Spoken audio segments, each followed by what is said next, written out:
예, 존경하는 광주 시민 여러분, 이준석입니다. 오늘 이렇게 광주에서 만나 뵙게 되니까 정말 좋네요. 어제 TV 토론 다 보셨습니까? 재밌죠? 예. 근데 다른 것보다도 정말 대한민국의 미래를 위해서 중요한 대통령 선거입니다. 이번 선거에서 사실 윤석열 대통령에 대한 위험성은 제가 거의 한 2년 전부터 3년 전부터 지적해 왔기 때문에 이미 탄핵당하고 정치적으로 사망한 윤석열 대통령은 갔고, 그러면 그 빈자리를 어떤 정치가 어떤 사람이 메울 것이냐가 중요한 선거입니다. 그런데 어제 TV 토론 보시면 확인되시겠지만은 윤석열 대통령 경제 살리기 관심 없고 선거 끝나고 나가지고 뒤끝으로 다른 사람에게 정치 보복하는 것만 계속 하다가 결국에는 저렇게 나라 망가뜨리고 본인은 계엄으로 막판 뒤집기 승부라 생각했는지 모르겠지만은 무리수를 두다가 이제 감옥 갈 운명에 처한 겁니다. 그런데 저는 오늘 여러분에게 말씀드리고 싶습니다. 지금 대한민국의 선거 국면 속에서 우리가 가장 조심해야 될 것은 아무 말 하는 사람입니다. 어떤 주장을 함에 있어 가지고 근거를 대라고 했을 때 근거를 대지 못하거나, 아니 구체적으로 무슨 얘기인지 얘기해 보십시오. 그러면은 극단적이라고 얘기하면서 회피하고, 이런 사람들은 뭐냐, 그렇게 6개월 정도의 시간이 있었음에도 불구하고 별로 자기 공약이나 이런 것에 대해서 준비를 안 했다는 거 아닙니까? 왜 그렇겠습니까? 정권 잡으면은 어떻게 보복할까, 어떻게 내가 가진 힘을 가지고 다른 사람을 탄압할까, 이 고민만 했던 거 아니겠습니까, 여러분? 맞습니다. 저는 어제도 제가 TV 토론 날미에서 이야기했습니다. 저는 대한민국에 항상 감사하면서 살아가는 사람입니다. 제가 헌법이 정한 나이 만 40이 된 직후에 이렇게 대통령 선거에 나와서 한 정당의 대통령 선거 후보로 이 유세차에 올라서 여러분에게 말씀드릴 수 있는 거는 저 개인에게 엄청나게 큰 영광입니다. 하지만 그렇다고 해서 저는 이 영광이 개인적인 것이 아니었으면 좋겠습니다. 저희 아버지 어머니 정말 40년 전에 신혼부부로 결혼해서 서울로 상경해가지고 서울의 지하철 종점에서 아이를 키우면서 살면서, 그때 그분들이 꿨던 꿈이 있다 그러면은 우리가 열심히 여기서 살아서 아이를 키워서 조금씩 대한민국의 중심으로 다가갈 수 있게 살아보자. 그게 저희 가족의 목표였습니다. 아마 그 목표는 여러분 가정 하나하나의 목표와도 크게 다르지 않을 겁니다. 바로 오늘보다 나은 내일, 어제보다 나은 오늘을 바라면서 살아가는 것이 대한민국의 일반적인 가족들의 삶이었을 겁니다.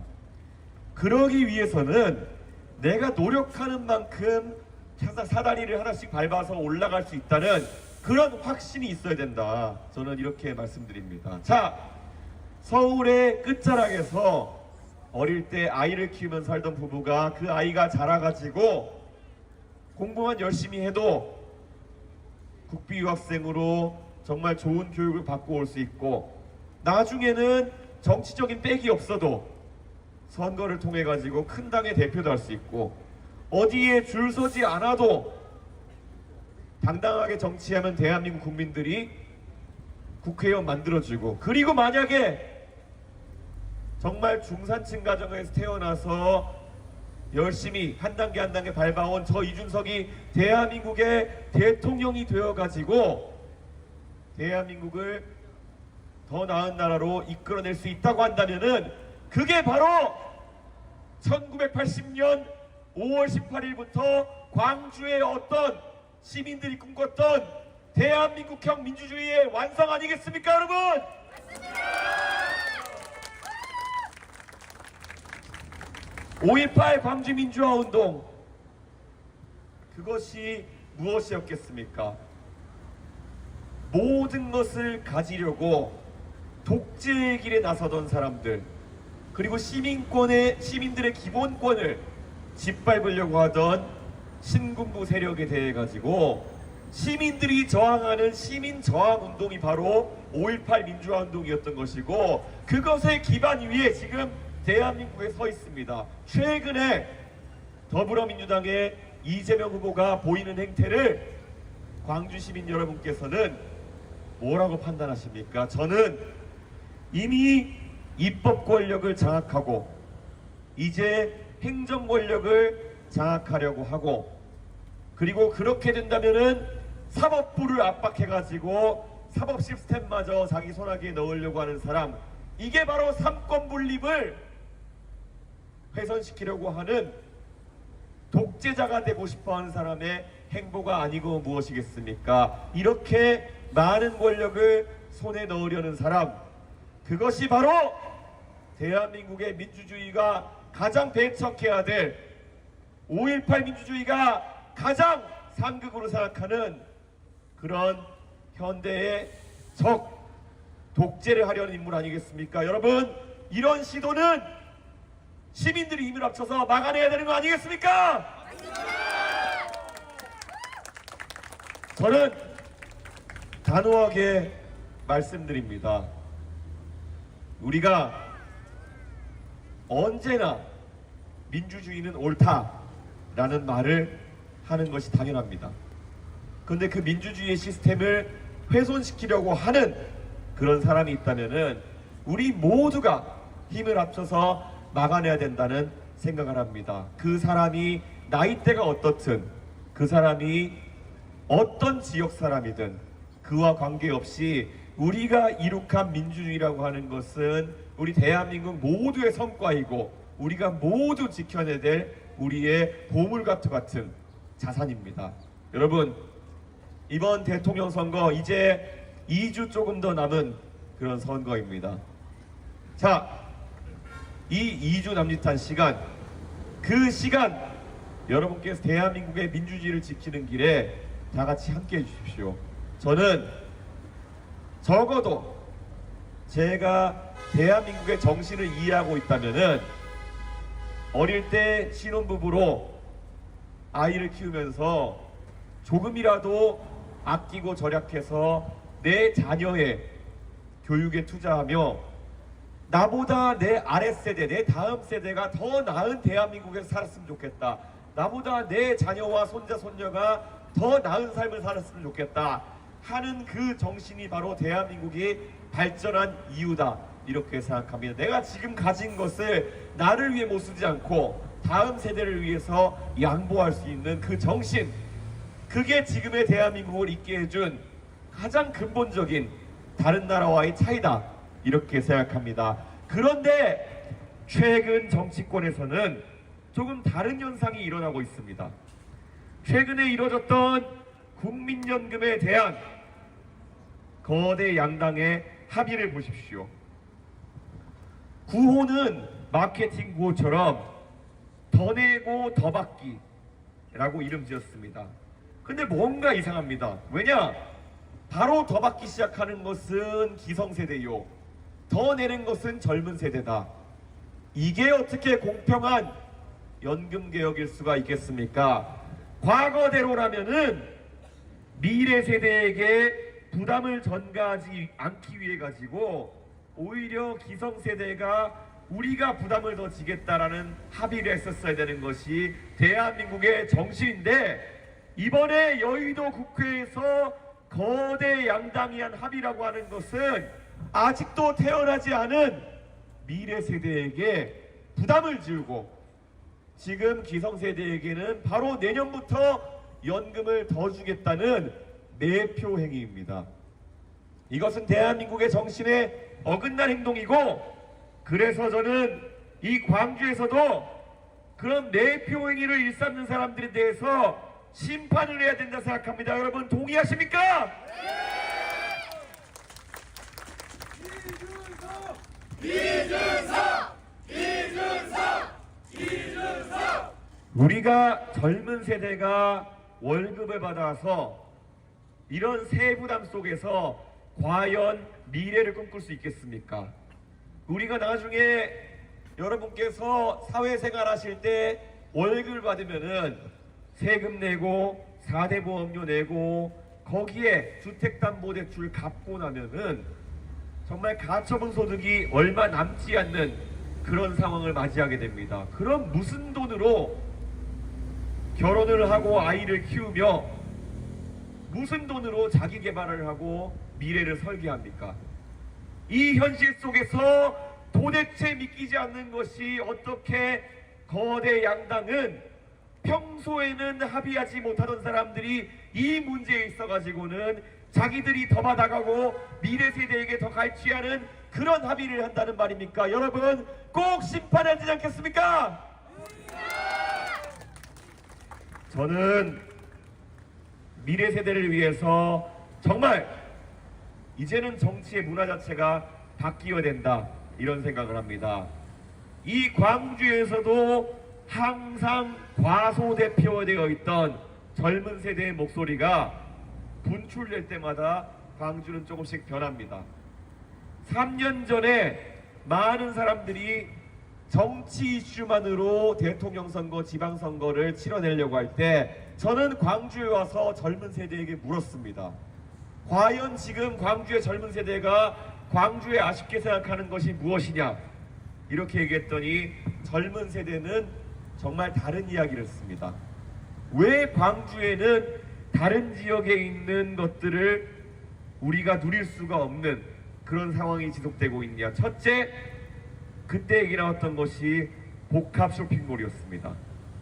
왜 광주의 젊은 세대는 다른 대도시 대전에도 있는 복합 쇼핑몰 이런 것이 부족해서 내가 그 문화를 찾아가지고 왜 대전까지 차를 끌고 올라가야 되느냐, 서울까지 KTX를 타고 올라가야 되느냐 이런 말을 했습니다.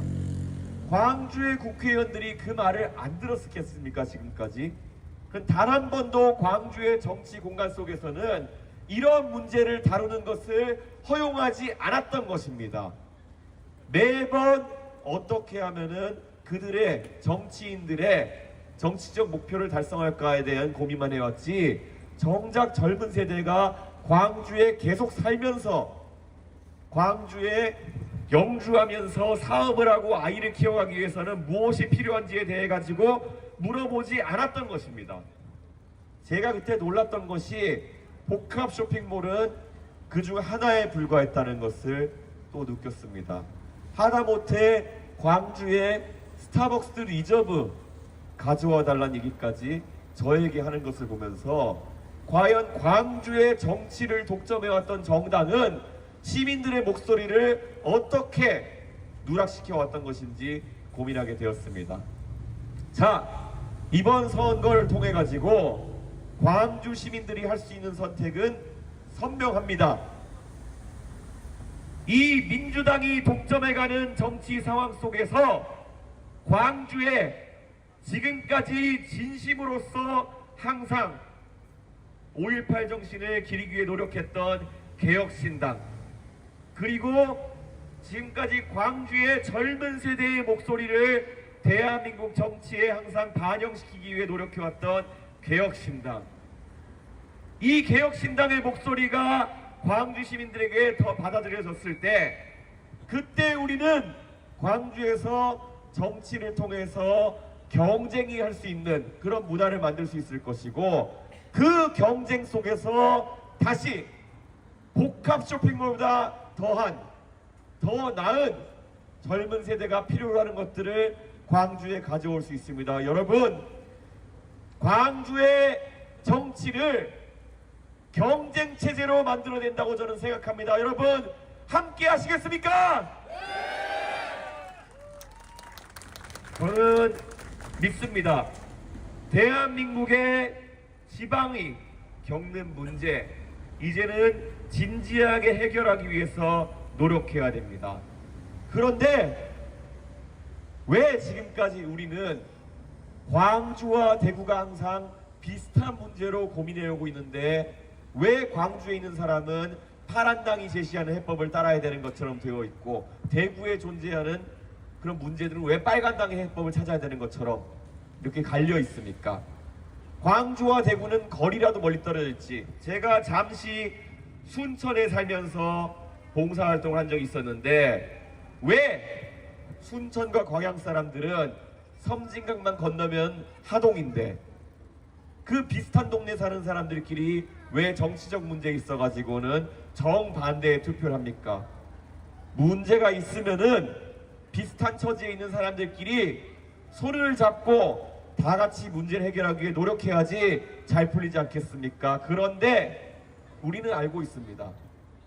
지금까지 광주에 있는 사람들과 대구에 있는 사람들이 비슷한 문제의식을 가지고 서로 손을 잡는 것을 방해해온 것은 그들 사이에서 있는 서로 지역에 있는 주민들에게 상대를 적대시하도록 하는 정치공학이 존재했기 때문이고 그를 통해서 이득을 얻을 수 있는 세력이 존재했기 때문입니다. 자, 이제는 이런 문법을 거부하고 대한민국의 비슷한 위기를 겪는 사람들이 다 같이 모여서 머리를 맞대고 손을 맞잡고 문제를 해결하기 위해서 의견을 내는 그런 정치 문화가 들어서야 됩니다. 그렇게 하기 위해서는 전국적으로 항상 고른 지지를 갖고 항상 전국적으로 젊은 세대에게 할 말을 하면서 지지세를 구축해 나가는 개혁신당만이 유일한 대안이다. 저는 이렇게 생각합니다. 동의하십니까?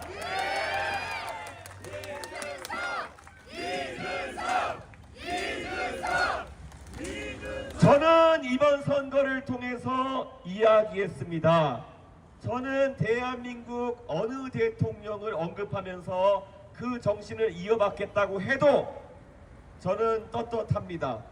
저는 제가 부산에 가서 항상 도전적으로 살아오셨고 솔직하게 정치를 이끌어 오셨던 노무현 대통령의 정신을 계승하겠다고 해도 그것이 제가 살아왔던 궤적과 크게 다르지 않다고 생각합니다. 노무현 대통령께서 김영삼 대통령이 정치에 영입해서 부산 지역에서 편하게 정치하면서 김영삼 퀴즈로 살아가실 수 있었음에도 불구하고 그렇게 했으면은 우리는 다선 의원 노무현을 기억할 것이고 김영삼 정부의 장관 노무현을 기억할지도 모르겠습니다. 하지만 노무현 대통령께서는 본인이 살아오면서 지키기 위해 했던 그런 철학을 지키기 위해서 3당 합당이라는 과정이 있었을 때 손을 들고 이야기했습니다. 이의 있습니다. 그 이의 있습니다를 이야기하면서 노무현 대통령의 고행은 시작되었습니다. 그래서 자기 고향인 부산에 가가지고 낙선을 하면서 매번 비운의 아이콘처럼 살아가게 되었습니다. 하지만 그 가치를 알아보고 그 노무현 대통령을 끌어올려서 지지율 1.6% 나오던 노무현 대통령을 광주에서 일으켜 세웠습니다. 그를 통해서 대통령 선거를 통해서 5.18 정신을 실현하고 광주가 인증해서 대한민국의 민주주의를 바로 세우고 대한민국을 탈권리로 이끌 사람으로 노무현 대통령을 골라주셨고 그를 통해서 대한민국 정치는 한 단계 올라설 수 있었습니다. 그만큼 광주의 시민들은 민주주의에 대한 진정성으로 올바른 길을 가는 사람들에 대해서 애정을 가지고 항상 일으켜 세워주십니다. 저는 이번에 그래서 광주 시민들에게 호소하고 싶습니다. 이번 대통령 선거를 통해서 광주 시민들은 높은 민주주의에 대한 의식으로 이제 미래 세대를 위해서 광주의 아들, 딸과 손녀, 손자들을 위해서 다시 한번 20년 전에 했던 것과 같은 파격적이고 전국이 지켜볼 만한 뚜렷하고 선명한 새로운 선택을 할 것이라는 것을 보여주셨으면 좋겠습니다. 여러분, 저는 약속드립니다. 제가 대통령이 되면 광주, 대구, 부산 지역의 문제들을 통합해서 모두 손잡고 해결할 수 있는 화합의 정치를 만들어낼 수 있도록 하겠습니다. 그리고 광주가 지금까지 지켜온 5.18 민주주의 정신이 훼손되지 않도록 하겠습니다. 삼권 분립을 충실하게 지키고 무엇보다도 시민의 목소리가 반영될 수 있는 그런 대한민국을 만들어낼 수 있도록 하겠습니다. 여러분, 어제 TV 토론을 통해서 보신 것처럼 대한민국을 이미 자기 손아귀에 넣었다고 기고만장한 사람들이 대한민국 국민들을 대신해서 다른 후보들이 물어보는 질문에 대해서 오만하게 답하는 모습을 용납해서는 안 됩니다. 과거에 광주를, 전라도 정치를 고립시키려고 했던 사람들이 있었습니다. 영남에서 충청도와 손을 잡고 수적 다수를 바탕으로 호남의 정치를 고립시키면 된다. 이런 폭력적인 생각을 가졌던 사람들이 결국은 호남 홀대론 같은 것들을 유도해낸 것입니다. 그런데 저는 마찬가지로 지금 민주당이 본인들이 계엄 이후에 반사적 이익을 통해 가지고 다수의 의견을 참칭하면서 결국 대한민국의 중요한 문제들을 다 덮어버리는 일을 한다면은 그 과정 속에서 우리 젊은 세대가 가진 아젠다들이 묻혀버리게 되고, 그랬을 때 대한민국이 다시 한번 젊은 세대를 고립시키는 그런 선택들을 할지 모른다라는 두려움을 가지고 있습니다.